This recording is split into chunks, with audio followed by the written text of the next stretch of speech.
I'm Tyler Glick, and this is the Ignite Clarity Career Podcast.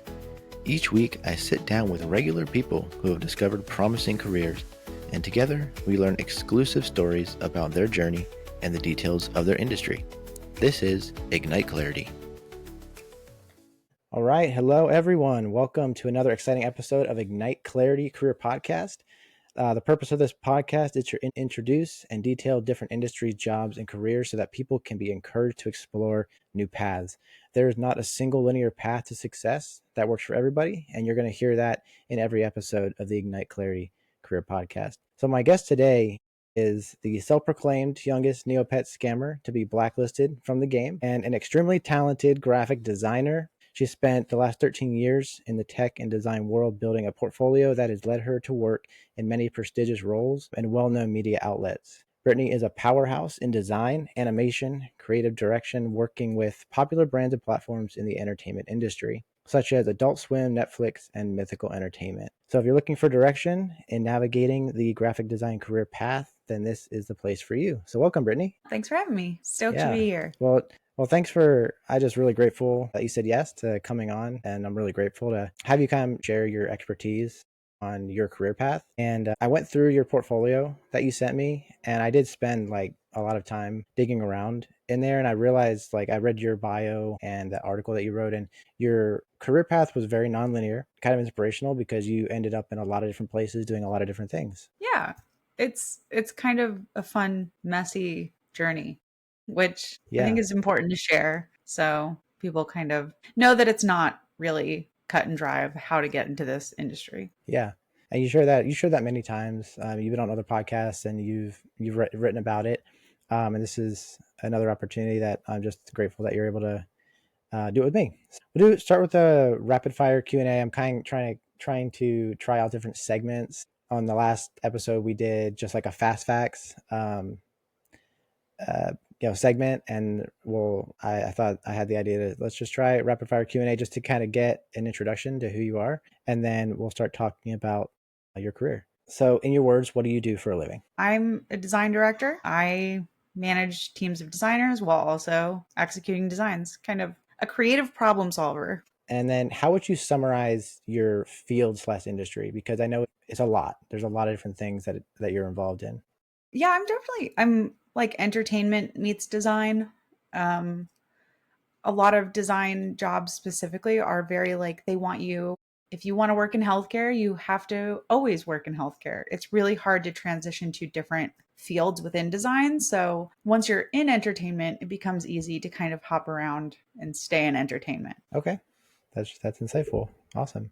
And then what was your earliest interaction with design? It was, you mentioned it briefly, but Neopets, I was designing little guilds and making cool images with a bootleg copy of Photoshop when I was 13, back before the cloud, so you could just steal it. And yeah, I didn't even know it was called design. It just felt like fun. And I didn't really learn about graphic design until after I graduated for the first time. Yeah, and we'll talk about that because I was interested in that reading through your bios. All right, so that'll wrap it up for Q&A. Just kind of tell us who you are and where you are, and that's awesome. So let's dive into your career journey, starting with education. My first question I have for you, and I kind of wrote out the spiel. You're currently at Smosh, correct? Am I saying that right? Yeah. Okay. Smosh. Cool. So your journey there was not a clear-cut one. So I want to go all the way back to college when you graduated with a BA in history. So what was the drive behind that decision initially? Was that a career path that you started out on and then veered from, or what was the drive there? I think I fell into what a lot of people fell into right after high school was you have to go to college. And I didn't know what I wanted to do. I had no idea. So I went to college and I was just following sort of what my dad did. My dad went into biochemistry and the sciences. So I was like, oh, that sounds really fun. I went to Monterey Bay and I was doing my first year and I failed terribly and realized I never want to do any science again. And then I started to scramble of well, what do I do? I really wanted to go into art. My parents will say it was a different conversation of why I didn't, but I had to sort of pick something that sounded like a feasible career path that would lead to a job. And I said, you know what? I want to teach history because I had a really influential, like fun history teacher in high school. And both examples of like the paths I was taking, I was emulating other people I admired. And just sort of like, how do I get to those careers? Even though I've always been interested in art, I always wanted to do art. I was never specifically good at art. And I would say that would be like painting and craft and stuff like that. My drawings are a little weird. I didn't even know what graphic design was. So I minored in visual art while I got a degree in history. Okay. And then as I was starting to graduate, I was like, oh, what do I do? What do I do with a degree in history? I could go to law school. And so I started studying for the LSAT. And in the middle of studying it, like the day before the test, I was like, I definitely don't want to do this anymore. So I took the test really poorly. And I decided, I was like, you know what, I'll just go get a master's in education. So I got into USC and started the Okay. graduate program. And then halfway through that, I decided I also don't want to do that. So I think it was a lot of scrambling constantly and trying to figure out what I wanted to do. And I never really, I couldn't stop. There was no like, oh, why don't I take a year to figure it out? Because then you'll never go Yeah. back. And it was just a lot of those kind of, I don't know, it felt very like just standard, kind of following the path that our parents sort of went down of like, you go Sure. to Yeah. school, you never stop, and then you get a job. So there was no real time to think about it. And finally, after accruing so much extra debt in like graduate programs, I said, I'm going to art school. That's what I want to do. I'm going to art school. I'm going to get a degree in graphic design. And I was living in San Francisco at the time near California College of the Arts, which was, it's still a really great art school to go to. And I accrued even more debt and then dropped out 3 classes short of a second degree. But that hasn't seemed to matter. Yeah. I mean, aside from Mhm. the debt, it has not interrupted your career journey. So it's definitely something to think about. There were choices that were made. I mean, really, it still led you to where you are today. Yeah, I Okay. mean, I wouldn't have been able to get those jobs had I not gone to art school. Like, I feel like I learned so much there that I wouldn't have been where I am had I not at least done a few semesters. So that kind of leads me into my next question, which is education. You chose experience versus education at that point, but that ended up leading you into your next career path, Monkey Inferno, which was your first job in the tech world. And then that would be a stepping stone into your next adventure. So my question then would be, what did you take away from your experiences in San Francisco? And what was your major realization coming out of that job? So that was that job. A friend of a friend saw me drawing all the time, and they really value like just drive and passion in the like tech startup world. It was a little incubator. So I Mm-hmm. was recommended, and they kind of took a chance on me of like, all right, let's see what you can do. And it was a lot of learning on the fly in that job of like trying to figure it out as I'm going, which I think a lot of jobs are. As we Yeah. like, I also like learned I really liked pitching ideas and like coming up with ideas, not just designing things silently. So we ended up pitching ideas that turned our company, like created a pivot, and I sort of pivoted myself out of a job at that company. And they liked having me around. So I was sort of our community manager and dealing with people's problems and writing little blog posts and articles and little social posts and drawing things and doing what I could. But after a year, the CEO knew that I wasn't happy.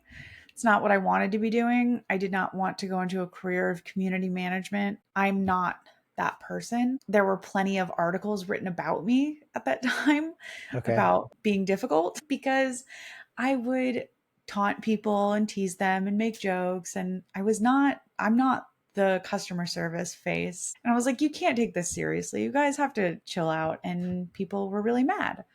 Um, Okay. so I think I learned a lot in being like scrappy and adaptable and just sort of, I wear a lot of hats in every job I do. Mm-hmm. And even if it's something I don't know how to do, I tell myself, like, or I tell my boss, like, oh, I could try to figure it out, or I could learn, or can you give me like 2 days. I just need 2 days. Let me dive into this and see if it's something I can do. And I've been able to learn and pick up a lot of skills that way, but also found out that I am very quick to pick up new skills Okay. when needed. Yeah. I mean, that's huge. That's a huge advantage over a lot of people who say, I don't know how to do that. I don't really want to know how to do it. That's the difference between people who are successful and people who are not. And that's the difference between people who can lead other people as well. So we're kind of following your career path, and it's a story of your journey there. So we leave there, you pack up, and you move down to Los Angeles to pursue graphic design and stand up, is what I read. So Hmm. tell me about that, because it must take an insane amount of courage to get up there, bomb, keep trying. And I take it that was another short chapter of your life there. Yeah, kind of. I started doing like little open mics in San Francisco, but comedy isn't the biggest scene up there. Hmm. So when I was laid off, I used it as a big opportunity of like, I have to start over. I should pursue more of a graphic design job. I was doing a lot of art, illustrative kind of vector art. That wasn't so much graphic design. So I felt like I kind of, after 3 years of a career there, I had to kind of start over. And I told my boss, well, I'm going to pursue comedy and I'm also going to try to do more design. Great. He was very encouraging and optimistic. And he said, if anyone can make it, you can. And great. So I moved. I did really bad open mics. I realized I did not like the scene. I don't like the Yeah. people. And it's kind of once you do like a few open mics, it's the same people. And I was like, these people are awful. And they're like, they Is it just just kind aren't. of rough? Like, is it like a rough scene? Like, what? I've No, never been to a comedy club or open mic night, but it's they're a different breed of people, I guess. I don't know, like you listen to people, everyone's kind of workshopping the same material, you hear the same okay. jokes. Some people go through open mics and you're like, you've already kind of workshopped your type five. Why do you keep paying to do open mic? Why are you doing this? Like, and it's a very jaded community. They're all very negative. Some people have been doing it for years and they're still in this open mic zone where, in my mind, if you're failing for that long, it's time to say goodbye. And that doesn't Yeah. seem like the Okay. mentality of a lot of people in that scene. They keep saying, well, if you just keep trying, someone will discover me. And I'm very quick to realize, like, hey, this isn't for me. I'm not cut out for this. So I gave up. But I moved into like doing sketch comedy and like live stage character performance. And it Uh, was just a hobby I did on the side that was fun. I liked, you can meet people, you can have fun, but a lot of these people are actors trying to break into comedy because they think comedy is the way to get discovered. And so a lot of people are taking it much more seriously than I am, because this was like, I have a 9 to 5, and after my work, I go do little dumb characters and dress up like an old man, and that was that's fun for hilarious. a little bit. But like Yeah. eventually it was like, all right, I'm kind of seeing the same people. I'm not really growing anymore. And I sort of, at the same time, I was like, as I transitioned out of it, I was doing more YouTube videos and kind of doing my own thing, and which was leading to more work and more design stuff. And then I started to like start a family, and it became very low priority of like, I never want to do this again. Like, Okay. it's hard to care about anything once you have kids. I feel like, Well, yeah. I mean, I yep. agree. It be your priorities are changing, and start thinking less about yourself and Yeah, more it's, about I others, think because you just don't. I 100%. I don't think about myself almost at all. It's like, Yeah. why am I doing this? I don't need to do that. I don't need to meet people. I have the friends I have and I like what I like, and that's it. Yeah. So it's over. Yeah. Right. Yep. I get that. I mean, that's probably why I'm going to be at the same company I'm at, for two reasons. A, I like where I'm at. I like my schedule. And then two, I'm not focusing on it as much as I am focusing on my family. So, Yeah. okay. I forgot half the questions I wrote here, but I came up with a really funny joke the other day, and I just said it really blatantly, and my wife actually laughed at it, but it's a pretty dry joke. Do you want to hear it? Yeah, I'll hear it. Okay. All right. All right. So my son has been we're working on potty training him, fully. And I recently taught him how to go to the bathroom, like standing up, aiming. And so I kind of taught him some wisdom. That's good. That's great. but I'm workshopping that obviously because it's such Yeah, a dumb yeah, dad joke. definitely. Yeah. Yeah. You just If gotta any it's dads are cutting watching, words, the yeah. least amount of words possible, and there you go. Well, there you go. See, you even have the tips. I should ask you for tips first. Okay. No, that failed stand up. Would that have failed in stand up? Would that have gotten anything? One-liners like that rarely perform Yeah. well. I think Okay. it's There you go. hard. That's why they're in Dad jokes, books. unless you have like you have a plethora of them that you can just keep Mm, going through and make it your thing, then for I sure. think it may be okay. Or people warm up to it. I think they might like you might get a few cringes in the beginning and then they warm up and they start to Yeah. like it. I mean, Once I you win the have cringed at crowd, myself. you can do anything. Like Okay. I would say maybe with like a nice long build up with like a hat drop. That would be yeah, it might work for a nice yeah. punchline. All right. No, I'm not about to start a career in comedy. That sounds so difficult. I It's mean, I listen exhausting. to it's exhausting. It's I mean, it's hard to fail every day over and over and over with like no progress or anything and everyone's just waiting for their big break. And yeah, well, and they rarely come is what I've learned. So, okay. Well, let's talk so about big breaks. I mean, I wrote here your big break came when you secured a role with Netflix. Where's that go to? So after you're like, okay, the scene's not for me. You went to Netflix. So what would you say your progression from Netflix to like E Entertainment to Smosh, were they lateral moves that led to your eventual promotion to where you are now? Kind of it was like a bit the first job I took just to move to Los Angeles paid $30,000 a year, which I think is illegal. Like it wasn't enough money. But I took it because it's better than no money. And the whole time I was there, I was like, I have to find a new job. I have to find a new job. And I was just constantly looking for a new job. That's all I did on the side. And then eventually I got a company to take a chance on me for a job I was severely underqualified for at a software company doing like a digital magazine. And it was one of those moments where they said, "Oh, you don't have experience with this program. That's going to be a big deal. We use that all the time." And I was said, "Just give me a couple days. If you just give me 2 days." Like, and they did. I sat in a dark room with this program on a computer for 2 days after I was hired. And I learned the software and I figured it out. And I made some of my favorite design work there. I had a really great mentor who taught me a lot.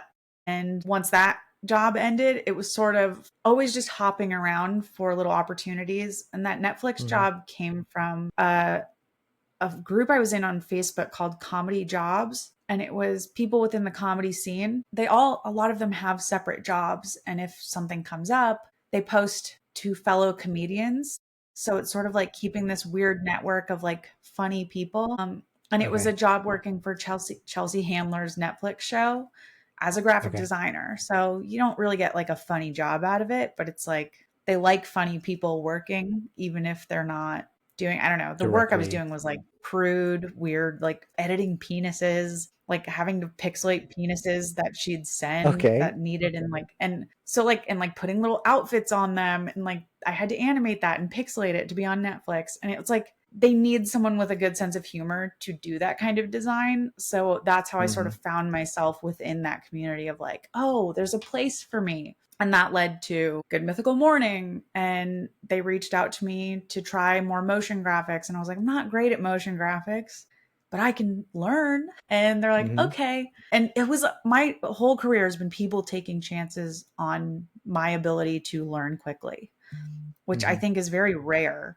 It's hard to find a company like now they're like, you need to have 15 years experience in Figma. It's like, or you could just give me a week, just like let Yeah. me sit down with it. But companies don't want that. They want someone safe. And I think a lot of the jobs I've had there are more obscure and weird niche kind of jobs. Hmm. They are more willing to take risks on someone who they like your personality, they like who you are. Maybe like professional experience isn't right where they want it to be, but they'll take a chance because they like you. And Yeah. so it feels weird to say, I I guess mean, I've been likable in my hiring, yeah. but that's what I mean, I it would seems definitely to say be.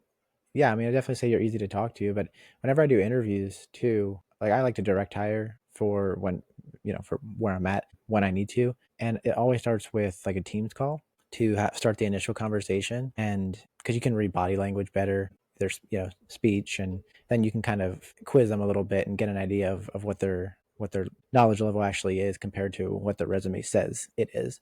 Um, but yeah, it gives you an opportunity to take a chance on someone versus just being like, well, you don't line up stack for stack, but like you said, we'll take a chance on you and we like you, so let's do it And together. people perform better when you sort of like, I guess this is like more of a tip for hiring managers, but people perform better when they have something to prove. And I feel like all jobs I've ever had, I really just have something to prove. And I'm like, I need to prove that you didn't make a mistake and I can do Mm-hmm. this. I can do a senior level position. And then it kept just happening. And yeah. And I said this before, like when I think it was like during COVID and everyone was like getting nervous about layoffs and what was going on. And I told my boss, I was like, just remember that like if people get laid off, I can do the job of like three people. Like I will Or I make it can learn to happen. do the job of three people. Like I can, Yeah.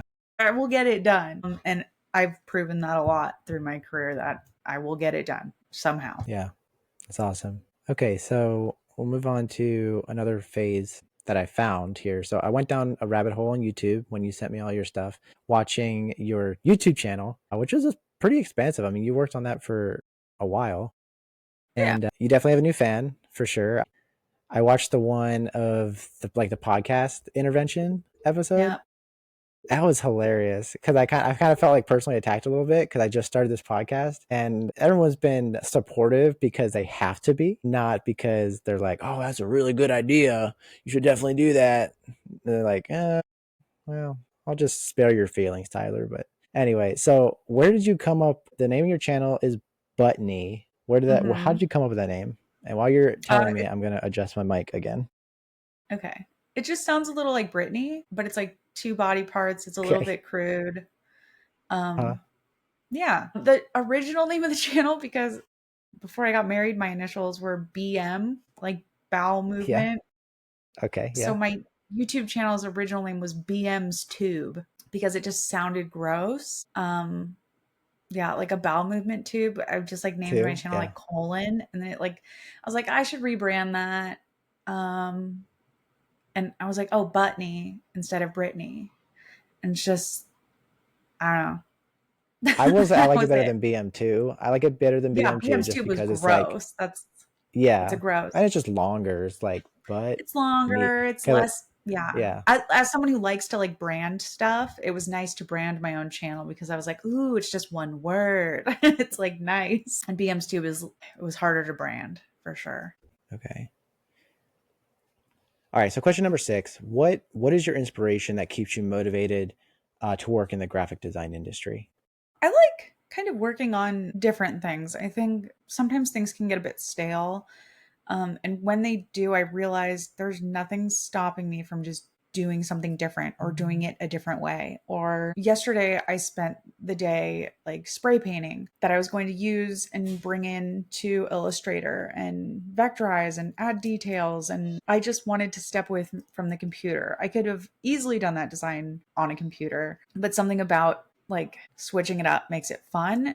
I can I can sort of like make those rules for myself of, you know what, I'm going to do this differently, or I'm going to put extra time aside and I'm going to think about, instead of doing things I'm comfortable with, how would I do it differently? Like maybe I can sculpt something out of clay and photograph it, and that becomes like the brand, which I've done to like ideate on mascots. I'll make it out of clay or something and look at it. And then I was like, you know what? I could teach myself how to 3D model like overnight. And so I'd model it. And then I pitched that to work saying, could we use this? And we did. And little things like that. So I try to find ways to keep it fresh and interesting, which keeps me motivated because I I don't mean, know, that's the artist side of you, just being able to move around, have creative ideas and thoughts like that. I mean, I feel like that's just the definition of an artist. And whether you're in graphic design or you're an art teacher or whatever, I mean, that's why you're doing what you're doing. So that's really cool. yeah, graphic design is like how artists make money. So it's like we just became graphic designers because that's where the money is. And artists, it's harder to make money. Yeah.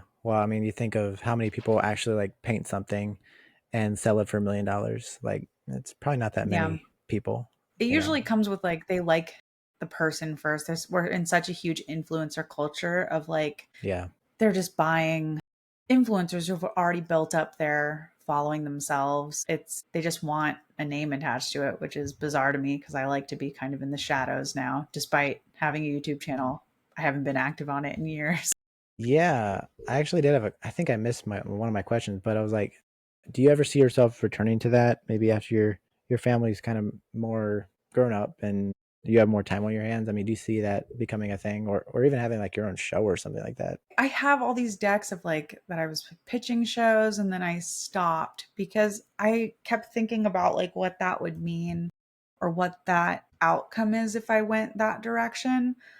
And it's more, I don't like having an audience. I don't like the fan base. I don't like having Okay. fans because fans become your boss. And I don't, it's hard. I don't You almost respect it. cater, you want to cater I, to them in a sense to yeah, keep getting the same pay, the same level of attention. I had a Discord channel for Buttney and I had like a few hundred people in it. And it became to the point where they were pitching me ideas and telling me what videos I should do and asking if I needed help making it. And it became like they're my boss. Hmm. And I didn't like it. I'm like, I don't like having fans. I don't want fans. I don't want fans as a boss. I don't want it. It was so I deleted my Discord and then I kind of slowed down on posting because it Buttney was just supposed to be for fun. It was like it led to me getting a writing opportunity in the future, but it was meant just for fun. And I liked that I didn't have a boss. And that's kind of the problem. If you build an audience, you have to keep your audience happy. And it's like, well, that I don't want an audience then. So why am I putting this stuff online? Yeah. I think in Well, the I have no future, audience. So this is perfect. I mean, I can do whatever yeah, I want no, on this. it's okay if people listen professionally. I'm not looking for like a comedy audience or like to Yeah. entertain people in that sense anymore. Professionally, that's fine. I like sharing weird LinkedIn posts about Hmm. work Yeah, I stuff and see some. I process. saw stuff. Yeah. But in the future, I mean, like my husband and I met doing comedy and I have like a box of wigs. And I said, wouldn't it be fun if, like, when our kids were older, we put on a sketch show for them? That's just like, Yeah. we don't need to record it. We can just have fun and do those like kind of things for ourselves and keep everything kind of private. So Yeah. That's that's probably as far as it'll go. yeah. So you mentioned being a staff writer. Can you just talk about that a little bit? Because that's kind of a big deal. I mean, that being writing a show, writing with a group of people, and then that gets aired. I mean, that's very cool. I'm a huge fan. I love TV. I love movies, and I mean, if I I have my family, so I don't get to watch nearly as much stuff as I want to. But like recently, we watched The Studio on Apple TV with Seth Rogen and all those other, and it's just I'm not sure how real all that was, but man, I just love cinema and the fact that they're making movies and television and all that stuff. And you got to kind of be a part of that. So what was that like? Yeah.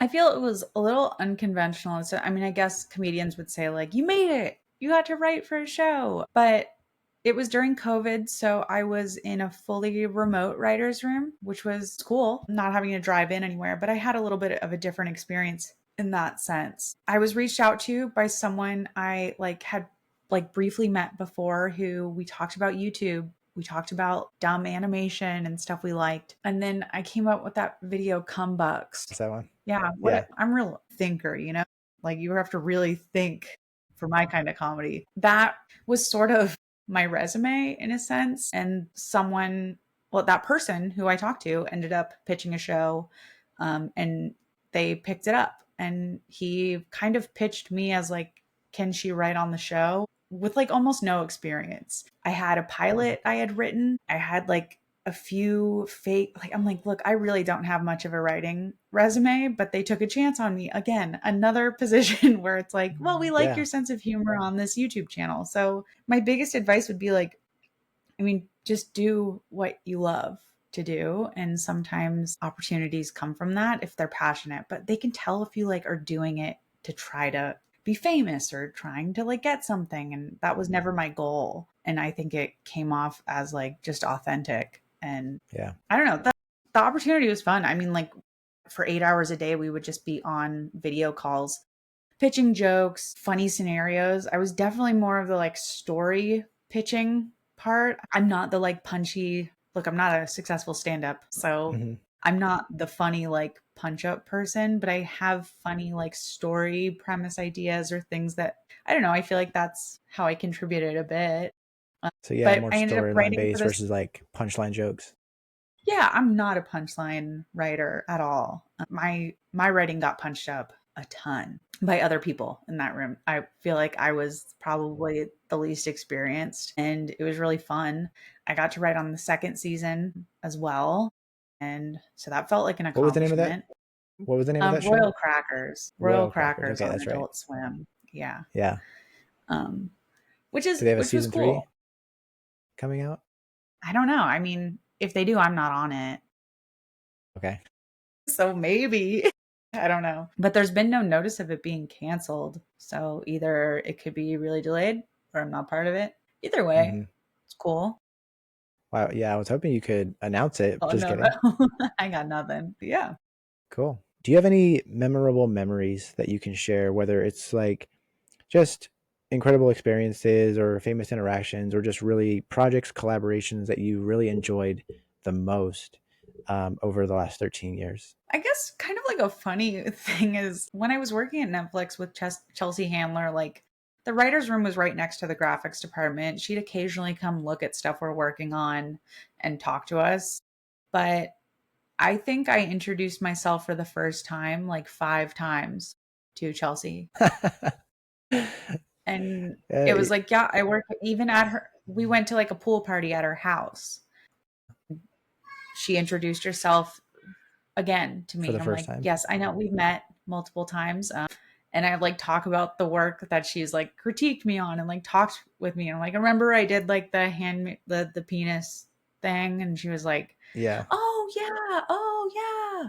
I don't think I don't think I made I don't think I stuck in her Big mind at impression all on her ever. per se. No, never. So I think that's one of my favorite memories is That's being funny. not very memorable. Yeah. Almost forgotten, but I'm here. Yeah. That's funny. All right. Well, thank you for that. I love personal stories just make it more fun and interesting. So that's awesome. Let's see. Do you I don't know if we can I edit a lot. So Yeah, if okay. this No is problem. interesting to you, we can talk about it. If it's not, obviously you have a family, so it might be hard to like sit down and really enjoy um bingeable content. But what would be, if you had to pick one, what's your favorite like bingeable content right now? Or just your favorite series in the world or in your lifetime? Yeah. I mean, I love Big Brother, but I'm like mad at how the season's going. So I don't need to talk about that one.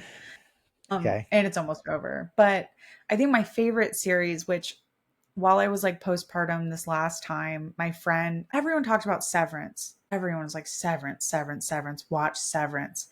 And I was like, no, like, it, like literally just couldn't. I was like, yeah, I heard the premise, I heard it. And then I was talking to one of my best friends since like eighth grade, or seventh grade. I don't know. It's been a long time. But she was like, I think you'd really like The White Lotus and I think you would like Severance. And she like gave me short pitches of each of them and like why I personally would like them. And I was like, I will trust you. I will trust, like, I didn't trust any advertising, anything, any of my friends. My whole office is obsessed with it. And I was like, I don't care. But one person told me, and I was like, all right, I'll give it a shot. And I love it. I love Severance so much. The White Lotus was nice too, but like a lot slower and weirder. And it's a show that I would never recommend anyone watch, but I liked it. Okay. Like it's a very, Yeah. I don't know. It pushes the boundaries a bit. I have seen all the seasons. First It's season just a lot of character was building. odd. It's, It yeah, is. It's just constant over, yeah, over and over each which episode. you just have to enjoy character building, but not Yeah. shows, I Well, I guess. appreciate too that because it's almost one of those shows where it's a whole new set of characters every single time. But in that series, they do keep like a A couple of the few. same people, a few, and it just that little bit of tie-in actually helps me. And I think that's a strategy. I think that this has evolved. They understand that maybe shows do just a hair better when they take one person, pluck them, and continue there's that storyline a little bit because it makes it feel more familiar Yeah, and then you want to definitely. continue watching it.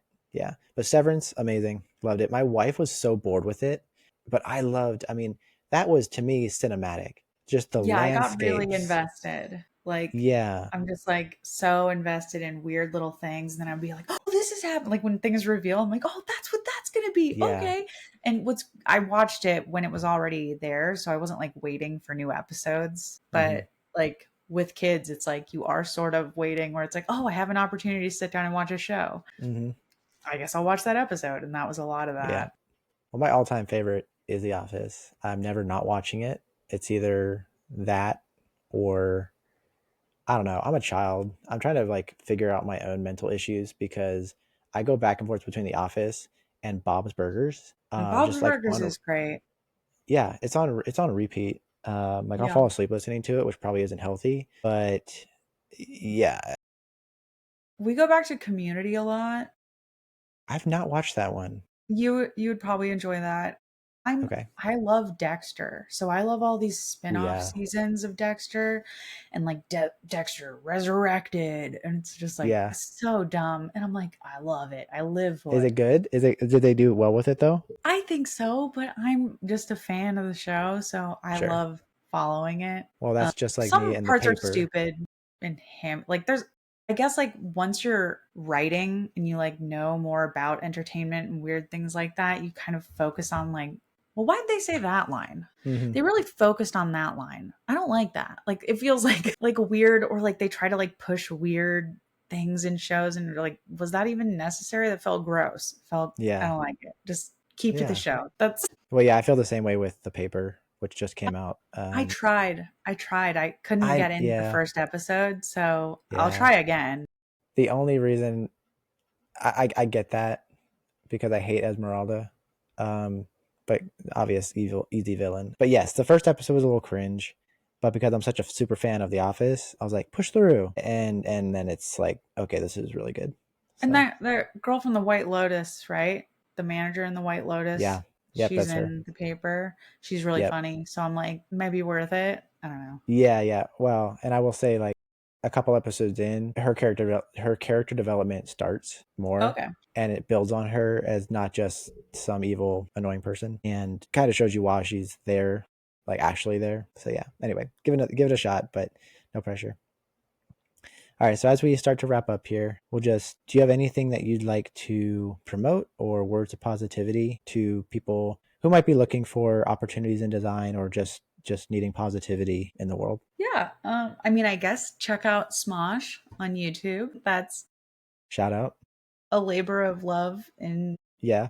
design. I'm a design mentor for people in college right now. And my biggest thing is like, don't make your portfolio feel like what you think it's supposed to feel like. Make it with what you're good at or what makes it look like you. Like, you have to really put your personality into it. There's good design everywhere, but try to make yourself stand out and brand yourself a certain way. I think that'll help in this difficult employment time. Yeah. Well, because I read everyone can read Brittany's LinkedIn, Brittany Hobbs. And because what I read on there was people have told you to your profile, even, or I'm sorry, your portfolio, Portfolio, yeah. like, yeah, like you need to put more clean stuff in there, like the stuff that everyone does. But looking at your work, I'm like, this looks amazing. Why would you need to add anything that wasn't, original and already in here? Because you said that's not who you are. That's not what your art is. It's not what your design is. It's not what you're passionate about. So that just goes along with that of like do it well, and people will certain people will respect that and be into that and hire that. The people you So want to work with will yes, will the people you want respect to work it. for. Yeah. Yes. Yeah. Okay. Well, awesome. We just clicked the 51-minute mark. So everyone, if you're watching on YouTube, thanks for watching me hold my microphone for like 40 minutes because this thing, I'm set up on my bed recovering from a foot Ooh, surgery I and see. it's a rough situation. Yeah. Mic check. It's been fine recovering, but it's been a pain to set this thing up. So anyway, I normally I sit on like a Hyatt stool and with a white background. And anyway, but Brittany, thank you so much for coming and talking to me. You didn't have to do that, but I thank you so much for it. Yeah, no problem. So check out her on LinkedIn, check out Brittany on LinkedIn, check out Smosh and all the really cool stuff. I went on YouTube. Okay, if I get on YouTube after 9 o'clock, I'm going to be on it for 3 hours, which I was. And I watched a bunch of Good Mythical Morning, a bunch of Smosh, all your YouTube videos and stuff. There's a ton of stuff out there. So if you're having a moment of weakness, everybody go check all that out. And if you are searching for the right career path and you want to learn how to find your passion, you guys can also check out my website, igniteclaritycc.com. Click on e-guides. I wrote just educational essays pretty much, or guides that detail how I had my journey to where I'm at now, which is a production manager for a really awesome lumber company, and all the things that I learned in the process. And we very similar. And I hear the trend coming through of, well, I didn't really know what I wanted to do. And so that's kind of what I want people to take away is you don't have to know what you're going to do. I just caution you to, if you don't know what you're going to do, think it through really hard, take my courses, listen to Brittany, and save yourself some money before you go and find that thing, or go undeclared. That's my little end spiel. So thank you, Brittany. Yeah. Hey everyone, thank you so much for listening to the Ignite Clarity Career Podcast. If you have a moment, please follow, rate, and share with your friends and family. Special thanks goes out to my guest this week, and I really hope you enjoyed our conversation. Ignite Clarity Career Podcast is a presentation of Ignite Clarity Career Coaching, and it's produced by me, Tyler Glick. Till next time.